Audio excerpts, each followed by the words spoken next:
네, 시청자 여러분 안녕하십니까. 김우진입니다. 내년 6월 1일 치러지는 지방선거가 내일 기준 180일 앞으로 다가왔습니다. 대선에 가려서 주목을 받지 못하고 있는 가운데 국회가 지방선거 선거구 획정 작업에 늑장을 부리면서 법정 시한을 넘기게 됐는데요. 선거구 지각 획정과 함께 의석수 감소가 우려되면서 예비 후보자들의 불만도 쏟아지고 있습니다.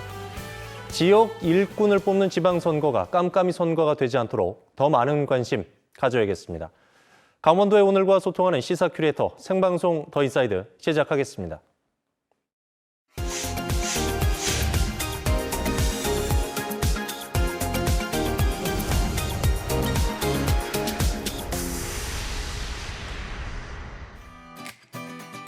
오늘 하루를 뜨겁게 달군 사건 사고부터 놓치지 말아야 할 주요 뉴스까지 한눈에 정리해드리는 오늘의 뉴스캐스터 오서연입니다. 위드 코로나 시행 이후 도내 돌파 감염 환자가 급격히 증가한 것으로 나타났습니다. 지난달 도내 백신 접종 현황에 따르면 도내 확진자 1,428명 중 880명이 돌파 감염에 의한 확진인 것으로 알려졌는데요. 이는 전체의 61.6%에 달하는 수치로 방역당국은 백신 접종 이후 시간이 지남에 따라 효과가 감소할 수 있다면서 적극적인 3차 접종을 시행하고 또 미접종자에 대한 지원을 강화할 계획입니다. 취약계층에게 겨울철 난방비를 지원하는 도내 에너지 바우처 지원 사업이 시행됩니다. 강원도는 한파 등으로 생활에 어려움을 겪는 복지 위기 가구를 지원하기 위해서 기초생활수급 가구 등 취약계층에게 최대 19만 1,000원을 지급한다고 밝혔는데요. 이번 달까지 거주지 읍면동 사무소에서 신청이 가능한 난방비 지원금은 실물 카드 또는 난방비 요금 차감으로 지급될 예정입니다. 어린이 보호구역 내 주정차가 전면 금지된 지 한 달이 지났지만 불법 주정차 행위는 여전한 것으로 나타났습니다. 강원도에 따르면 도로교통법 개정안 시행 이후 춘천, 원주 등에서 무려 452건의 불법 주정차가 단속됐다고 전했는데요. 이는 하루 평균 10건이 넘는 수치로 한 달 만에 3.2건이 증가하면서 도내 불법 주정차 문제가 심각한 수준에 접어든 것으로 알려졌습니다. 도내 직업계고 취업자 10명 중 8명이 중소기업에서 근무하고 있는 것으로 알려졌습니다. 지난해 도내 직업계고 취업자 803명 중 중소기업에 취업한 학생은 641명으로 총 79.8%가 중소기업에 근무하고 있는 것으로 집계됐는데요. 반면 대기업에 취업한 학생은 2%에 그치면서 코로나19로 인한 현장 실습 위축이 전체 취업자 분포에 큰 영향을 미친 것으로 알려졌습니다. 2021 강원영화제 햇시네마 페스티벌이 내일 강릉 독립예술극장에서 열립니다. 올해로 5회를 맞는 햇시네마 페스티벌은 총 15편의 단편영화 상영과 네트워크 포럼을 통해 지역 간의 상생 발전을 도모할 예정인데요. 강원도에서 만들어진 영화를 한자리에서 감상할 수 있는 축제인 만큼 다양한 영화를 통해 도민들에게 따뜻한 위로와 감동을 선사할 방침입니다. 지금까지 오늘의 뉴스캐스터 오서연이었습니다.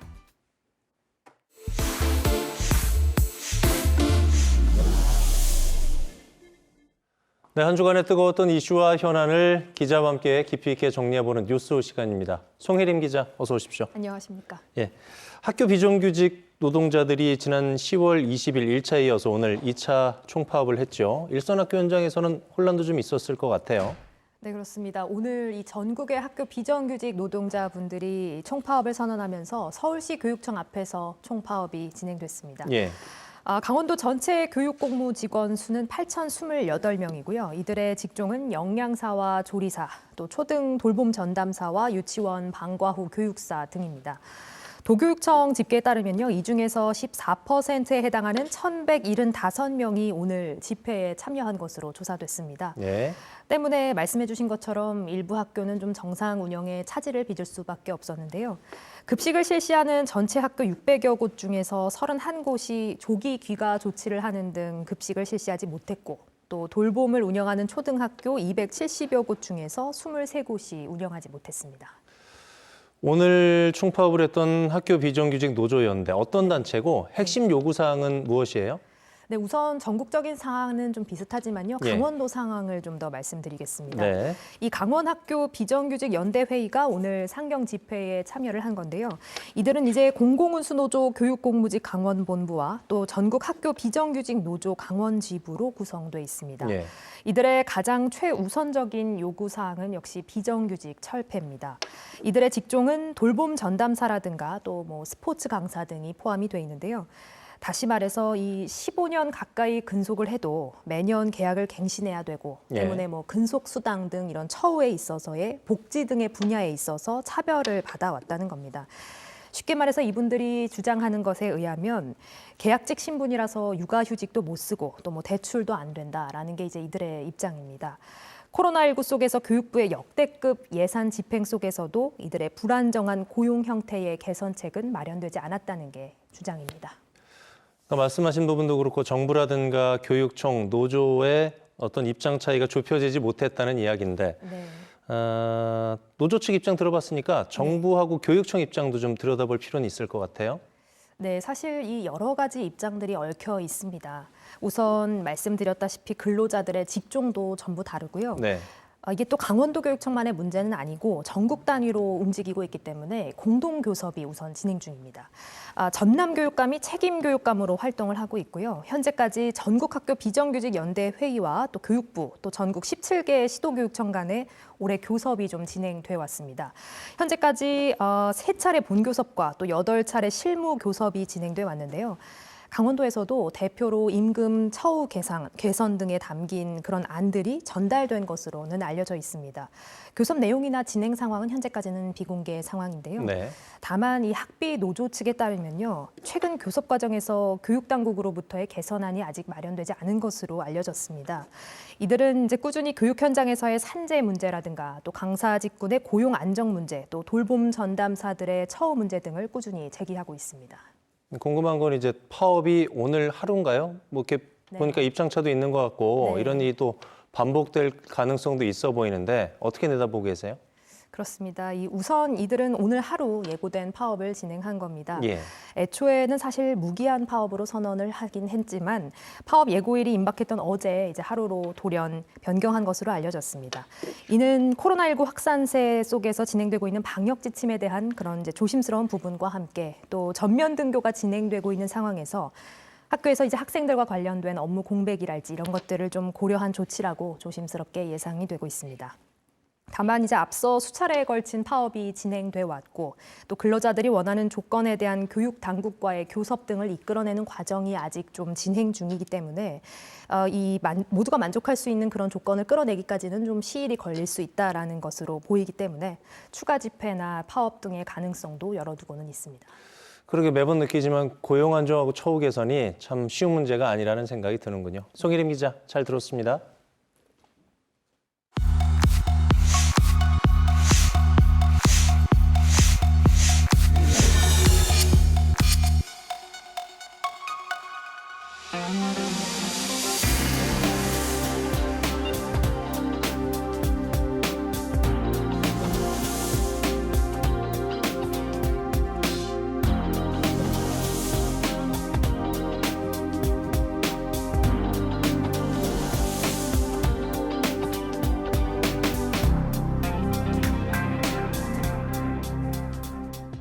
네, 2022학년도 대학 수학능력시험은 끝이 났고요. 이어서 대학 입시가 이제 본격적으로 시작이 될 겁니다. 수험생들 입장에서는 챙겨야 할 것들, 주의 깊게 봐야 될 것들이 상당히 많은 시즌인데 오늘 이 시간에는 입시 전략과 관련해서 자세히 얘기를 나눠볼까 합니다. 강원진학지원센터 천미경 센터장 모셨습니다. 안녕하십니까? 네, 안녕하십니까? 네.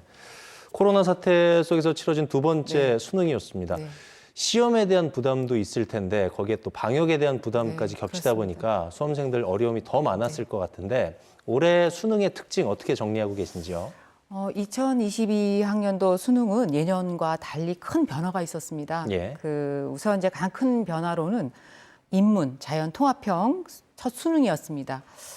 그리고 이제 국어와 수학에서 공통 과목과 선택 과목으로 나누게 된 점, 그리고 이제 EBS 연계율이 직접 70%에서 간접 50%로 줄어들었습니다. 이것이 가장 큰 특징이라고 할 수 있습니다. 그렇군요. 수능은 어쨌든 끝났지만은 수험생들이 긴장의 끈을 놓을 수가 없어요. 대학 네, 입시는 이제부터가 그렇습니다. 시작이다. 네. 뭐 이렇게 얘기를 해도 과언이 아닐 것 같은데 어떤 과정들이 좀 남아 있습니까? 현재 대학별로 지금 면접, 논술 등 제 대학별 고사가 지금 진행 중에 있습니다. 네네. 그리고 12월 10일에 이제 수능 성적이 발표가 되면 16일 수시 최초 합격자가 발표가 됩니다. 그 12월 28일 미등록 그 충원 합격자가 등록 마감되면 2022학년도 수시 일정은 끝이 납니다. 그리고 이제 12월 30일부터 내년 1월 3일까지 정시 원서 접수가 진행이 되겠습니다. 수능 끝나고 나서 뭐 한숨 돌릴 틈도 없었을 네, 것 같아요. 그렇습니다. 이제 네. 다음 입시 전형을 또 준비를 해야 되니까 수험생들 마음이 좀 조급할 것 같다는 생각도 드는데 입시라는 게 정보 싸움이기도 하고 전략을 어떻게 짜느냐에 따라서 결과물이 참 많이 바뀌기 때문에 이 부분에 신중할 수밖에 없거든요. 네. 수험생들 입장에서 보면은 혼자 힘든 여러 가지 부분들을 강원진학지원센터에서 도움을 주고 좀 계신데 구체적으로 어떤 교육, 어떤 지원이 이루어지는지요, 센터에서?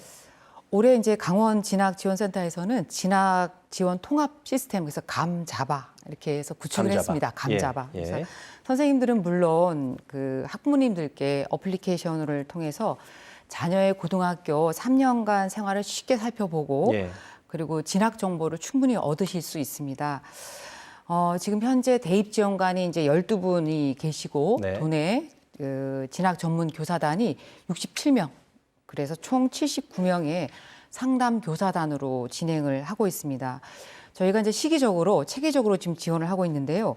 5월, 6월 이 기간에는 100여 개 대학이 참여하는 강원 진학 박람회를 그 춘천, 원주, 강릉 3개 지역에서 개최를 했고요. 7월부터 12월까지는 이제 수시 집중 상담, 그리고 자소서 컨설팅, 예. 그리고 온라인 수능 강좌, 모의 면접, 그다음에 정시 집중 상담까지 작년부터 올해까지 그 오프라인, 그다음에 온라인 이걸 병행을 해서 진행을 하고 있습니다. 이번 이제 10월이 되면 그 수험생들 이제 예비 수험생들이겠죠. 이제 고 1, 2학년 학생을 대상으로 해서 학교 생활 기록부도 컨설팅을 진행할 예정입니다. 예, 예. 학부모님 대상으로도 이제 4월 그리고 12월에 예. 진학 설명회를 진행을 하고 있고요. 특히 이제 최근에 강원도 교육청에 유튜브 채널에 보면 이제 그 학교 TV라고 있습니다. 그 학교 TV를 통해서 대학 정보를 제공을 해드리고 있습니다. 네. 수험생들마다 상황은 다 다르고 이게 또 정답이 있는 문제는 네. 아니기 때문에 좀 그렇긴 합니다만은 나만의 입시 전략이라고 할까요? 어떻게 세워보면 좋을까요? 재학생의 경우 이제 기본적으로 수시 전형에 맞추어서 준비하시는 게 좋습니다. 예. 강원도의 경우 거의 90% 이상의 학생들이 수시 전형으로 지금 대학에 진학을 하고 있습니다. 그리고 대입 선발 인원 중에 수시 전형이 70% 이상을 차지하고 있기 때문에 저희는 수시에 집중을 해서 지원하시는 게 좋겠다고 생각이 들고 수시 전형은 다 아시는 것처럼 학교 생활을 바탕으로 학생들을 평가하기 때문에 자신의 진로와 적성에 맞는 그 과목 선택을 통해서 예. 충실한 학교 생활을 해나가는 것이 중요하다고 생각합니다. 그래서 수시에 지원하든 정시에 지원하든 가장 중요한 것은 학교 생활에 충실히 해야 하는 것이 가장 중요하다고 저희는 생각하고 있습니다. 네. 코로나19가 장기화하면서 학력 격차 부분에 대해서 네. 우려하는 학부모님들이 상당히 많은 것 같거든요. 교육 관계자분들도 마찬가지시고요. 지속적으로 학력 수준을 좀 높일 수 있는 대책, 그리고 수도권과의 어떤 교육 관련 정보에 대한 격차를 줄일 수 있는 대책, 어떻게 보고 계세요, 센터장님께서는? 저희가 아주 굉장히 힘든 점입니다. 예. 그렇지만 이제 코로나19 장기로 인한 학력 격차 해소를 위한 대책을 마련하여 지금 추진하고 있습니다. 네네. 이제 가장 중점적으로 저희가 추진하는 것은 학생 개별 맞춤형 지원입니다. 네. 이 부분이 가장 중요하다고 생각해서 강화해서 지원을 하고 있고 지금 강원도 내에는 일반고가 85개 교가 있습니다.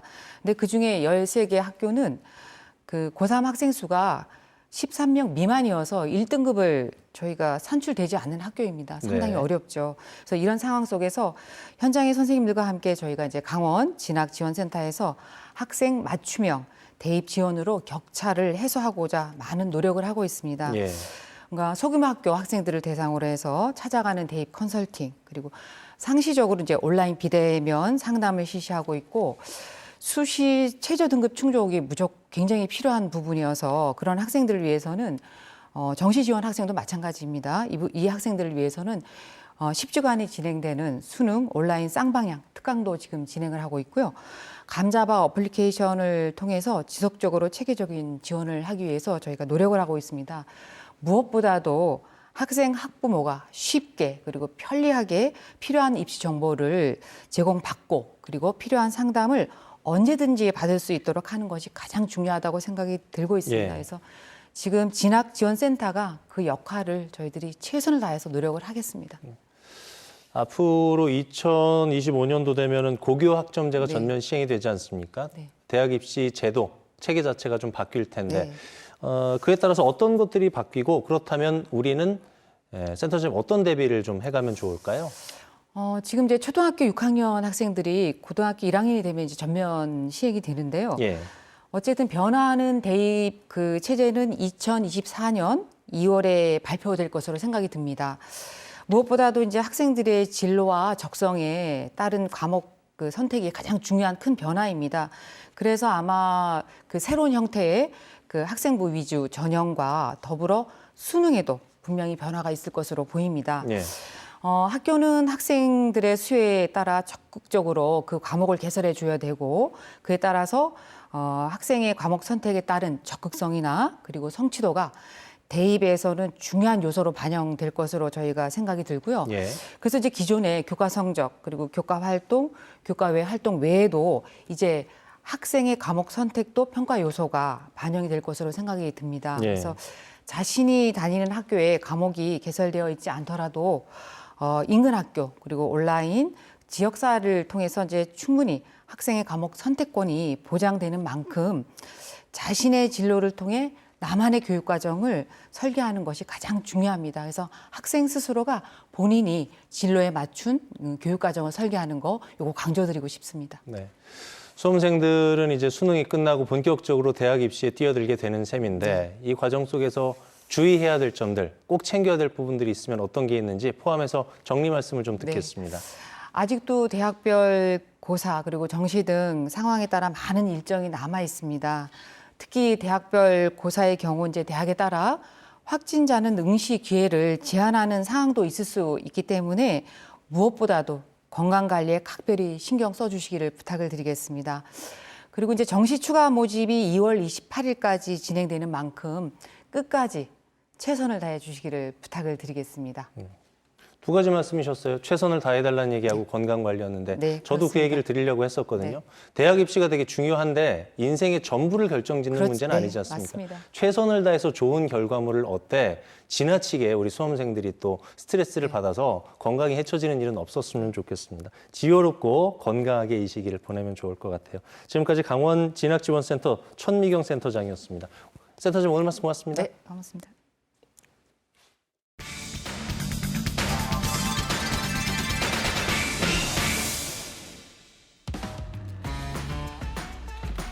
위드 코로나 시대, 이전보다 더 많은 일회용품 사용으로 쓰레기가 넘쳐나면서 재활용에 대한 관심이 높아지고 있는데요. 제로 웨이스트를 비롯한 리사이클링 등 시민들의 노력도 활발합니다. 특히 최근에는 단순한 재활용을 넘어 버려진 물건을 새롭게 재탄생시키는 재활용, 업사이클링의 문화가 원주시 주민들을 중심으로 확산되고 있습니다. 원주시 폐 현수막을 걷어서 분리 작업을 하고 있습니다. 원주시 명륜이동 마을 공동체 현수야 놀자는 버려진 폐현수막을 활용해 앞치마, 장바구니, 마대 등을 만드는 업사이클링 활동을 이어가고 있는데요. 처치곤란한 쓰레기를 새로운 제품으로 재탄생시켜 환경을 위한 자원 선순환에 앞장서고 있습니다. 버려진 현수막을 가지고 앞치마나 장바구니를 만들고 있습니다. 심각한 환경오염을 막기 위해 현수야 놀자에서는 한 해 2,000장에서 3,000장의 현수막을 재활용하고 있는데요. 폐현수막의 재활용으로 자원의 재활용률을 높일 뿐만 아니라 폐기물 처리 비용까지 줄이며 환경 보호와 예산 절감 등 일거양득의 효과를 얻고 있습니다. 제가 새마을 협의장을 맡고 있을 때 쌓여있는 현수막을 보고 어떻게 재활용할 수 있을까 회원들과 의논 끝에 장바구니 그리고 앞치마를 한번 만들어보자 그런 취지에서 처음에 시작하게 됐습니다. 길에서 흔히 볼 수 있는 현수막은 각종 행사를 위해 짧게는 하루, 길게는 한 달 동안 사용되고 기한이 지나면 철거돼 무분별하게 버려지는데요. 그대로 방치되면 도시의 미관을 해칠 뿐만 아니라 환경에도 심각한 영향을 끼쳐 토양과 대기 등의 환경오염을 유발합니다. 다니다 보면 붙어 있는데 항상 붙어 있거든요. 그래서 20, 30개 정도 수거를 하고 있습니다. 현수막은 소각 과정에서 이산화탄소와 다이옥신 등 1급 발암물질이 대기 중으로 배출되는데요. 무분별하게 버려지면 분해가 되지 않아 환경에도 심각한 영향을 끼칩니다. 이에 현수야 놀자에서는 폐현수막을 수거해 새로운 제품으로 탄생시키는데요. 앞치마 등으로 탄생한 재활용품들은 필요한 이웃들에게 무료로 제공돼 자원순환과 환경보호에 앞장서고 있습니다. 장바구니를 만들고 또한 앞치마 만들고 마대를 만들어서 필요하신 분들에게 무료로도 드리고 또 꼭 필요한 곳에서는 소액으로 구매를 해주시면 그것 또한 좋은 곳에 기부를 하고 그렇습니다. 현수야 놀자는 도시 미관 정비와 자원의 재활용을 위해 업사이클링을 시작했는데요. 버려지던 폐 현수막을 재사용해 자원의 낭비를 줄이고 폐기물 처리 비용을 절감시켜 환경을 보호하고 있습니다. 한 달에 1,000개씩 제작되는 앞치마, 가방 등의 재활용품은 필요한 이웃들에게 무료로 나눠주기도 하고요. 인기 있는 제품은 소액으로 판매해 이웃 돕기 성금으로 내고 있습니다. 활용할 수 있다 해서 그렇게 좋은 취지가 있어서 여기에 이렇게 참여하게 됐습니다. 원주시 주민들은 벌써 2년째 봉사활동을 이어오고 있는데요. 어깨가 무거울 만큼 고된 일이지만 이웃을 돕는다는 생각에 또 한 번 힘을 냅니다. 봉사한다는 생각으로 갖고 있으니까 기쁜 마음으로 했기 때문에 그런 건 잘 모르겠어요. 처치 곤란했던 폐현수막은 봉사자들의 손길에 새로운 생명을 얻었습니다. 현수막 재질로 만들어진 장바구니는 봉지보다 훨씬 튼튼하고 질기기까지 해 일상생활에도 유용하게 사용됩니다. 이제는 폐현수막이 쓰레기가 아니라 우리 손을 통해서 또 이번 기회에 더 많은 제품으로 탄생해서 일반인들이 편하게 생활할 수 있어 사용을 했으면 좋겠습니다. 재활용은 더 이상 선택이 아닌 필수가 된 요즘. 쓰레기의 재활용을 뛰어넘은 새활용으로 새로운 가치를 창출하고 있는 업사이클링. 환경을 위한 선순환 활동이 계속해서 이어질 수 있길 바랍니다. 올겨울은 예년에 비해 유독 추울 거라는 관측이 나오고 있습니다. 체감 추위는 물론 코로나 장기화로 인해 얼어붙은 분위기 때문이겠죠. 매년 이맘때면 시작되는 사랑의 온도탑이 올해도 어김없이 세워졌습니다. 모금액은 코로나19 일상회복 지원과 위기가정 긴급지원 등 어려운 이웃을 위해 쓰이게 될 예정인데요. 모두가 어려운 시기지만 따뜻한 기부의 온정이 지역사회를 따뜻하게 데워주길 바랍니다. 생방송 더인사이드 저희가 준비한 소식은 여기까지입니다. 함께해 주신 여러분 고맙습니다.